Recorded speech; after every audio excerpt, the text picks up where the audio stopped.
Hey guys, in this video I will show you how to turn on or off auto factory reset on Samsung Galaxy S24 Ultra. So let's start. So just swipe down from the top and then tap on settings and then scroll down to lock screen and always on display and then tap on it and then tap on secured lock settings.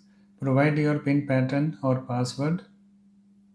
And you can see here we have auto factory reset, this option. So just tap on this toggle button to turn it on or tap on it to turn it off. So when this feature is turned on, it says here after 20 incorrect attempts to unlock your phone, it will be reset to factory default settings and all data will be erased including files and downloaded apps. So be careful with this setting, okay? And if you don't want it, then you can simply turn it off. So that's it. Please comment, like and subscribe for more videos.